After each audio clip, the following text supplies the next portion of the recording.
Today we are going to study the structure of atom. When the discovery of neutron, proton and electron took place, the next thing was to study the structure of atom. That how an atom is structured inside that. So J.J. Thomson gave his first model, which is known as the plum pudding model, for the discovery of for the study of atom. He said that this is the structure of atom in which there are negatively charged electrons which are embedded inside the surface of electron. That means जिस तरह से किसी watermelon के अंदर black seeds embedded रहते हैं in the red portion, वैसे ही electron जो नेगेटिवली चार्ज होते हैं वो एटम के स्ट्रक्चर के अंदर एम्बेडेड होते हैं. He explained this particular thing through his model, and this model came to be known as plum pudding model of J.J. Thomson. However, this model failed to explain about the nucleus of an atom. So these were the drawback, and for that Rutherford and his team carried on an experiment of alpha particle beam scattering experiment. For that I had made a separate video on that topic. Please go and watch that video. The next model, which came to be known as Niels Bohr's model of an atom, which is still existing. So we are going to study about that. Niels Bohr gave the 5 postulates according to his observations. उन्होंने क्या क्या बताया? Firstly, he concluded that atom has central nucleus surrounded by electron. He was the one who suggested that the nucleus is centrally located. The electron in an atom revolve around the nucleus in a fixed path. These paths are known as orbit or shells. जिस path पर electron revolve करता है around the nucleus, that path is known as shell or orbit. Each orbit has fixed energy. हर किसी orbit की अपनी एक fixed energy होती है जिस पर कोई भी इलेक्ट्रॉन रिवॉल्व करता है इन अ वेरी सर्कुलर पाथ. वो अपनी पाथ से कहीं भी भटकता नहीं है, वो सर्कुलर पाथ में ही रिवॉल्व करता है.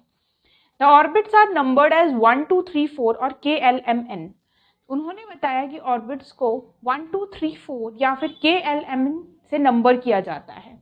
Fifthly, as long as an electron remains in a particular orbit, it does not gain or lose energy. उन्होंने ये बताया कि जब तक कोई भी इलेक्ट्रॉन एक पर्टिकुलर शेल में या पर्टिकुलर ऑर्बिट में रहता है तब तक ना वो एनर्जी लूज करता है ना गेन करता है, क्योंकि Rutherford model was fail to explain this thing. उसके अकॉर्डिंगली एक इलेक्ट्रॉन जब एक सर्कुलर पाथ में मूव करता है तो वो एक्सेलरेटेड हो जाता है. But Niels Bohr explain that जब तक वो अपने फिक्स्ड पाथ में मूव ऑन करता रहता है तब तक उसकी एनर्जी बिल्कुल फिक्स्ड रहती है, ना वो इलेक्ट्रॉन ना वो उसकी एनर्जी गेन करता. So this is the structure of atom, what Niels Bohr concluded on the basis of that. In centre this is the nucleus which is positively charged. Around it electrons are revolving in a circular path like the planets revolve around the sun. In that similar way, the electrons are revolving in their circular path like this.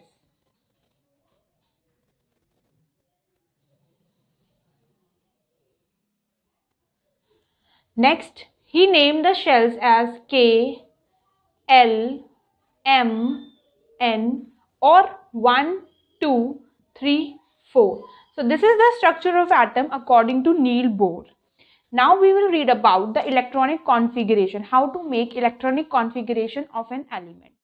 For drawing electronic configuration, firstly we should know what is atomic number, because electronic configuration is based on the atomic number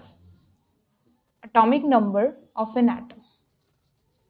So atomic number is equal to the number of protons present in the nucleus of an atom. These are known as atomic number. That means number of proton of an element is equal to the atomic number of that element.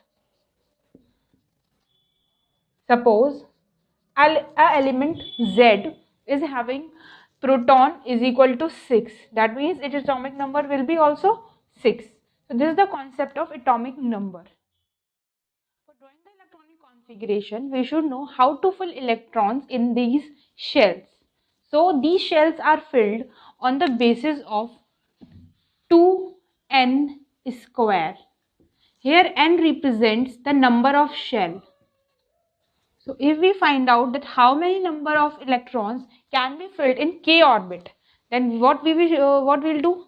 K is equal to 2 multiply 1 whole square, which equals to 2. That means in k orbit only 2 electrons can be filled. This is the maximum number of electrons which can be filled in that particular orbit.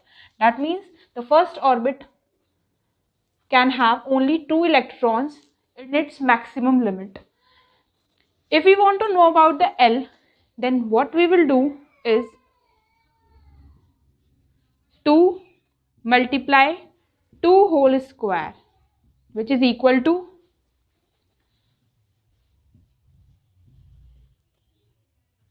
8. We can fill maximum 8 electrons in the second orbit, that is L. M orbit 2 multiply 3, because it is on the third number, M orbit. 3 whole square 2 multiply is equal to 18. That means the maximum number of electrons which can be filled in the M shell is 18 electrons. Final is N.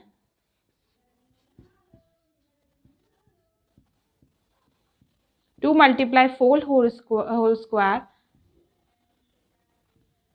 which is equal to 32. That means in N orbit we can fill up to 32 maximum number of electrons. So on basis of this we will be able to draw the electronic configuration of an element. So now we'll do the electronic configuration of aluminium. Aluminium has the atomic number of 13. Atomic number is always written in the lower side of the element. So aluminium has atomic number of 13. So we will do firstly electronic configuration, that means K, L, M, N. So maximum number of electrons. Now we have to distribute these 13 electrons in this K, L, M, N orbit. Firstly, the maximum number of electrons which can be filled in K is 2 electrons. Next, we'll have 8 electrons in L orbit. 8 plus 2 is equal to 10. That means 3 electrons are left. So we'll do in M orbit. So its electronic configuration is 2, 8 and 3. This is the number of maximum electron which can be filled in any orbit. So the configuration is 2, 8, 3. Now we'll make the electronic configuration of aluminium like this. This is the nucleus. This is K orbit. This is L orbit. This is M orbit. No need of N orbit because there is no electron in that. So first K orbit consists of 2 electrons. We'll make like this. Next L orbit consists of 8 electrons.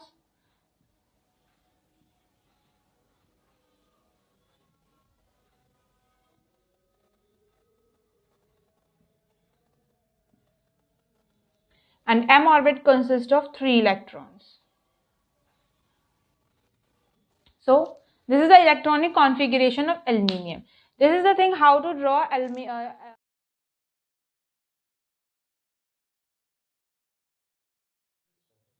the outermost shell of the outermost shell of a structure of atom is known as valence shell. That means this shell is known as valence shell, and the electrons in that are known as valence electrons.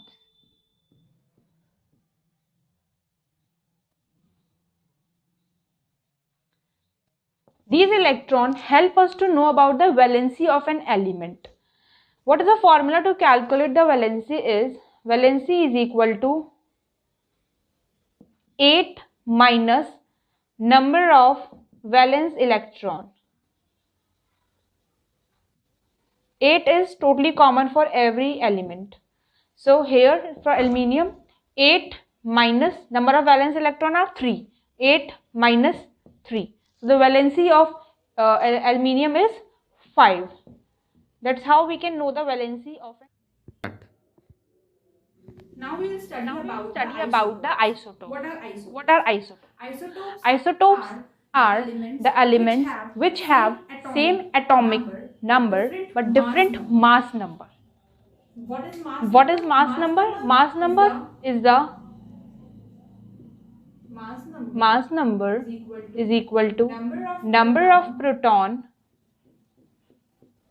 plus number plus of number of neutron present in an present in an element. isotopes So are the isotopes are the which element have which have same atomic number but mass different number. mass number. So let's say take the example of chlorine. First isotope of chlorine is having the atomic number 17 but the mass number is 37. Here the number of proton is equal to 17 and atomic number is also 17. Second isotope of chlorine is having atomic number 17, that means same, but the mass number is 35. Number of neutron is equal to 18. So these isotopes have the atomic number is same, but the mass number is different from both. One is 35 and one is 30. Now the next topic is isobars. So what are isobars? Isobars are the atom of different element having the same mass number but different atomic number. That means their mass number is same. Firstly they are the atom of different element. Secondly they have the same mass number, and thirdly their atomic number are different. Now let's take the example for understanding isobars. This is argon and this is calcium. Both have the same mass number, that is 40 and 40, but their atomic number is different. Calcium is 20 and argon is having 18. So number of electron present in argon is 18. Number of proton is also same because number of electron and number of proton are same in any element. This is 18, but number of neutron is 22. In case of calcium, number of electron is equal to 20, number of protons is also equal to 20, and number of neutrons is also equal to 20. So we can understand clearly now that they have same mass number but different atomic number and of different elements. That means this is argon and this is calcium. These both are the different elements. So that's all for today. If you like this video, if you find this video useful, please give a thumbs up to the video. Make sure to subscribe the channel. If you have any doubt regarding any topic or this topic, please mention in the comment box. And if you want any topic that I should make a video on that, please mention in the comment box. I'll definitely make a video on that.